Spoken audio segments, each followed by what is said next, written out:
ओम शांति। सत्यता हमारा मौलिक गुण है। सच बोलना हमारा स्वभाव है, हमारी आत्मा का स्वभाव है। लेकिन हम समय समय पर सुविधा या टेम्परेरी प्रॉफिट के लिए झूठ बोलने लगते हैं। और रोचक बात तो यह है कि जब भी हम झूठ बोलते हैं, भीतर से एक अनकंफर्टेबल हम महसूस करते हैं, क्योंकि हमारी अंतरात्मा हमें चेतावनी देती है कि हम अपने वास्तविक स्वरूप के विरुद्ध जा रहे हैं। हम चाहे जितना भी सत्य को छिपाने की कोशिश करें, वो प्रकट होकर ही रहता है और अंततः जीतता है।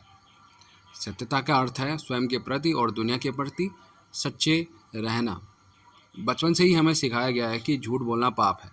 फिर भी जब बात अपनी बात मनवाने की हो, किसी मुसीबत से बचने की हो या किसी को खुश करने की हो, तो क्या आपने कभी झूठ का सहारा लिया?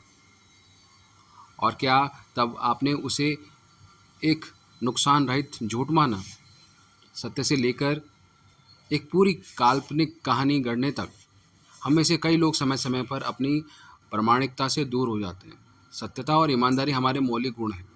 हर झूठ हमारे आंतरिक बल को कम करता है और धीरे धीरे झूठ बोलना एक आदत बन जाती है। आइए हर परिस्थिति में सत्य बोलने का साहस रखें। सत्य थोड़े समय के लिए अप्रिय लग सकता है, लेकिन दीर्घकालिक लाभ देता है। किसी को खुश करने के लिए झूठ बोलने की अपेक्षा ईमानदारी से फीडबैक देना कहीं बेहतर है। जब हम सत्य बोलते हैं तो हमारी विश्वसनीयता और हमारे संबंधों की शक्ति बढ़ती है। हर दिन स्वयं को याद दिलाएं कि आप एक सत्यवादी आत्मा हैं। हर परिस्थिति में और हर किसी के साथ सत्य बोलना स्वाभाविक रूप से आपके व्यवहार में होना चाहिए।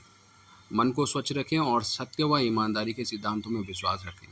आपके इरादे, विचार, शब्द और व्यवहार पूर्णतः ईमानदार होने चाहिए। आपके कर्म ही आपके मूल स्वभाव को दर्शाते हैं। अपने संबंधों, व्यवहार और लेन देन को सत्य पर आधारित रखें।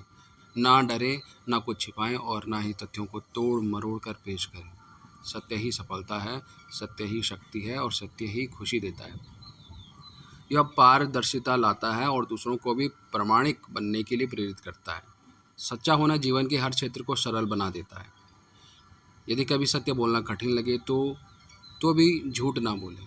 सत्य को जिएं, लेकिन उसे सिद्ध करने की आवश्यकता नहीं होती। चाहे सामने वाला झूठ बोले, फिर भी आप सत्य ही बोलें। अपना दृष्टिकोण प्रकट करें, लेकिन स्वयं को सिद्ध करने में ऊर्जा व्यर्थ ना करें।